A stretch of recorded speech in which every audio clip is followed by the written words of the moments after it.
I'm very frustrated. Uh-oh.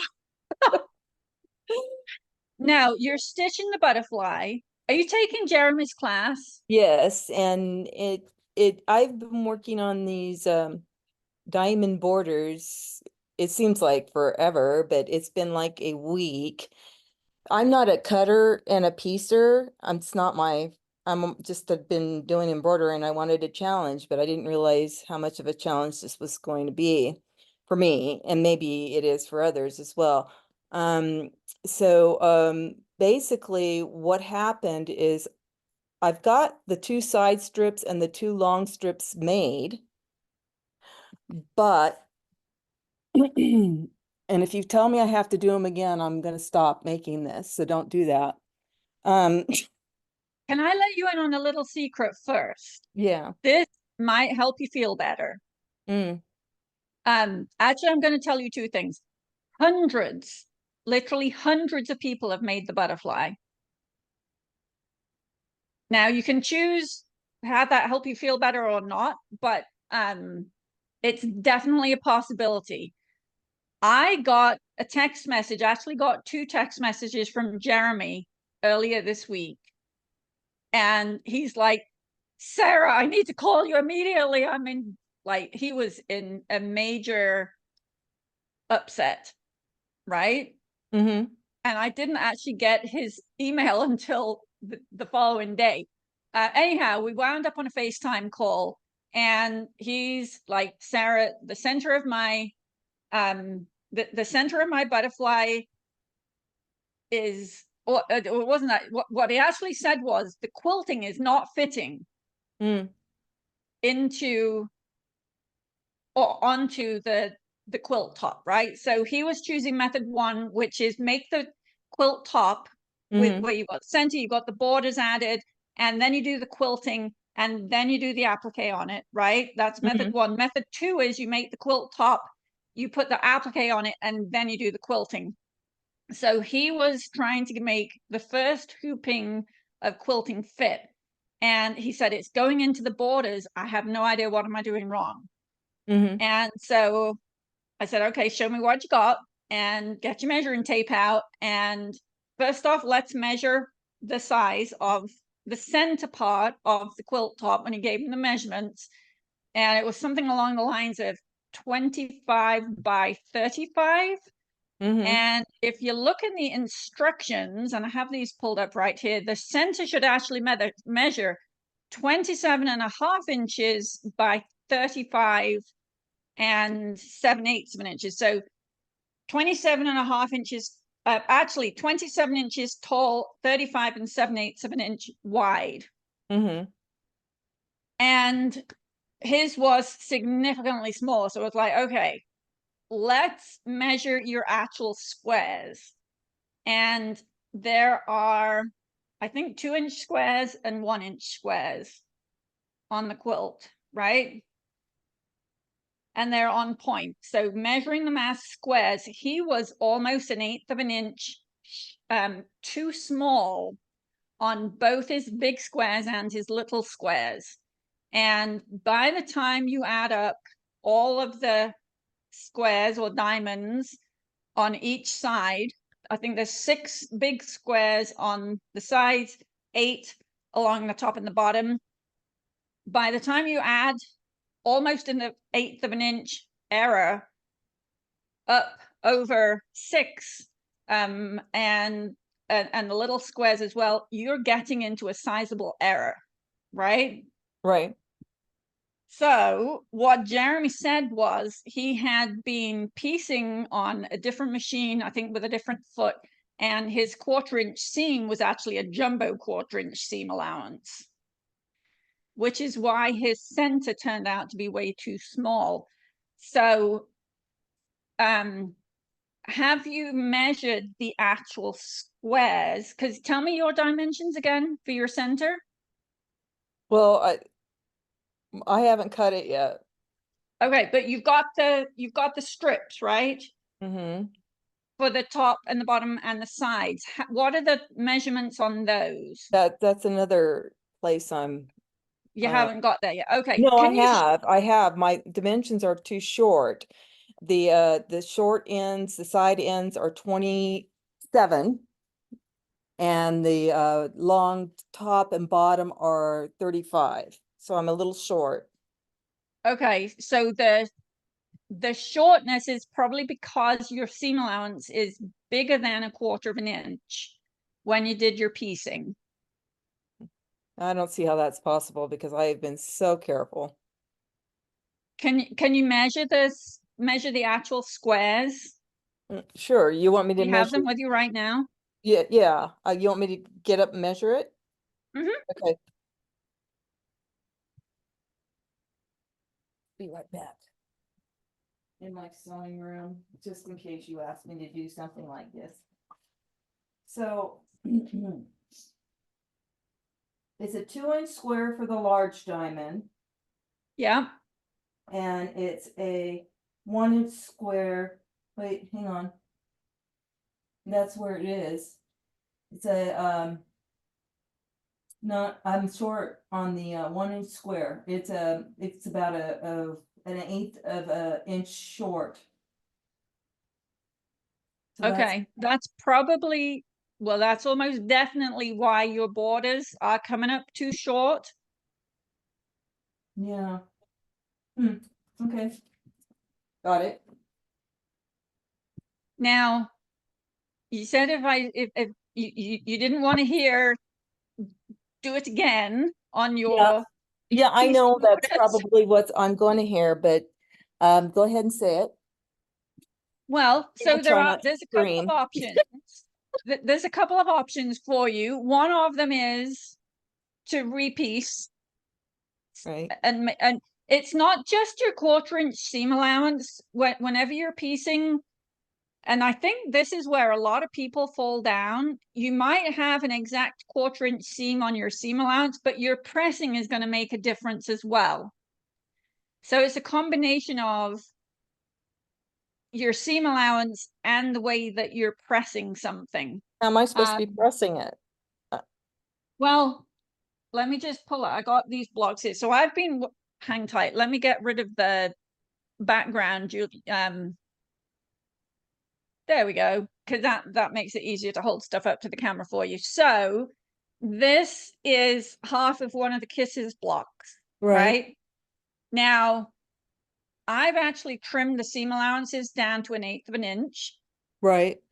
Just because I like things to be neat and tidy, and also because we've got the situation where there's always going to be a seam allowance under the light color. So if you trim that seam allowance clean, then it's less likely going to show through.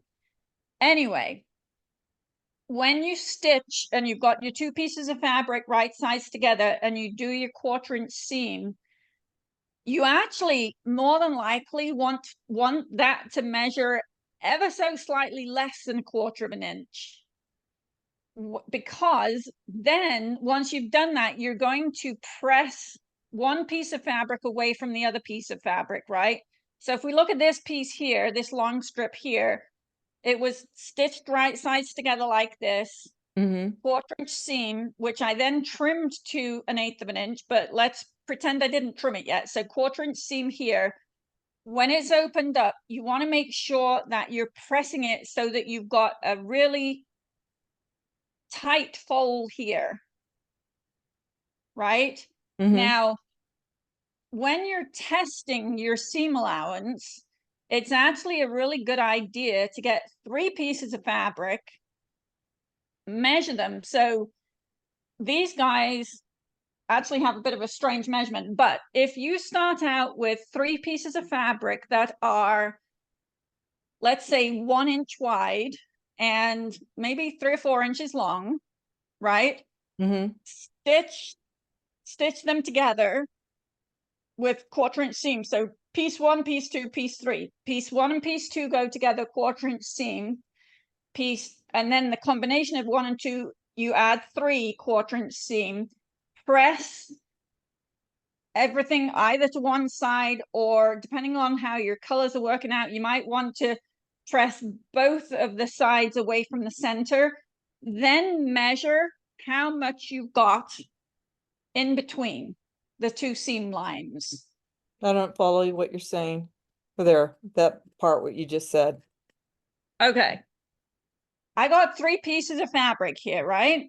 Yep, Piece 1, piece 2, piece 3. got it. And just for a sample, you can make them all 1.5 inches wide.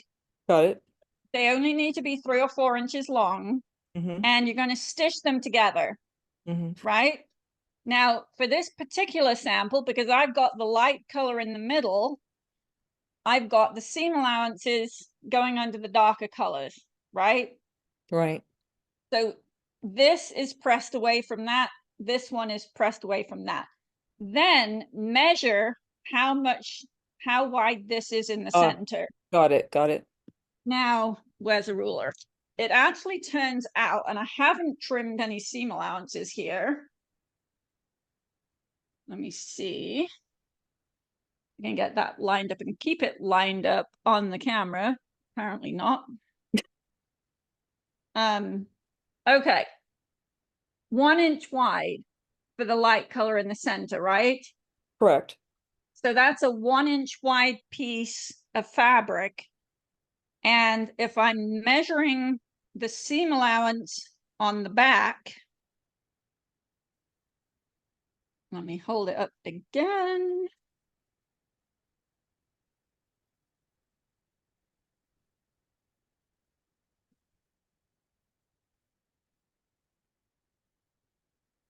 If you look really closely, I don't know if you can see exactly where the stitching lines are, Yes. but They're one like, side for sure is ever so slightly inside the yes. 1/4 inch line and the three Yes, I quarter see inch it. line, Mm-hmm. right? If we measure from the front, and I will say I do not guarantee that this is a perfect seam, this should measure 1/2 inch on the front. And if you measure it from the back, as we just did, you might think, okay, there's a seam allowance that was a little bit on the scant side there, but if you measure it from the front, I think we are actually at a perfect 1/2 inch, Mm-hmm. right? Mm-hmm. So even though one of these seams, they actually, both of them could have been ever so slightly scant 1/4 inch seams when I was measuring it to what actually doing my piecing. I allow for the fact that when I'm folding or pressing the seams, that is going to have an impact on the size of the seam, right? Right. So, and I think, excuse me 1 second, we've got, I went outside earlier when I was having my lunch. I have a chair sitting out here that I sit and eat my lunch on. It was covered in pollen. There's a lot of it in the air right now. So when you're piecing, you want to be aware of your 1/4 inch seam when you're sewing, and you also want to be aware of your pressing, because not everybody presses the same, and you add the two of them together to figure out your 1/4 inch seam settings. Got it. Okay, so back to your butterfly border, one option is repiece it, and I Mm-hmm. know you didn't want to hear that, Mm-hmm. but hopefully I've given you a few tips on how you can make sure that you end up at the correct size. Another option, if you really don't like piecing, would be just would be to have just a plain border around. So keep the cornerstones in each of the corners and just have a solid piece of fabric on the top and the bottom on the both sides to eliminate piecing all of those diamonds. Mm. Does that make sense? Yeah. Because you have and I don't actually know what they are. Let me have a look here. Actually, let me share my screen and then you can see what I'm looking at. Okay, can you see the screen? Yes. Okay, so when you come to add these guys on, they're 4-inch 4-inch corner squares. So if we go back to the cutting, you've got 2 pieces in ocean 4 inches by 4 inches and 2 pieces of pear 4 inches by 4 inches. So if you were to cut your strips for the top and the bottom, so the sides cut 4 inches by 27.5 inches, 2 pieces that big, and for the top and bottom 4 inches by 35 7/8. Then you could eliminate the piecing. I understand what you're saying. I don't think it would look nearly as nice as what the sample shows on the picture. Yeah, the sample, that definitely putting the diamond border on it is going to add, just that little bit of extra Right. to the quilt. So you're um just taking a look at your piecing is going to be your best bet here. It might be the case that it's not so much a matter of starting from scratch, but at least separating these units and restitching them together. Or you might even just take a look at your pressing and see, can I make that? Can you make the pressing of, when you're opening up these 2 units here, can you press them so that it's a little bit tighter of a fold and a little bit flatter? Right. And you might actually be able to press enough length Right. in to make them the right size. Okay. Okay, All right. Thank you. you're welcome. I hope that helps. Let us know how you get on.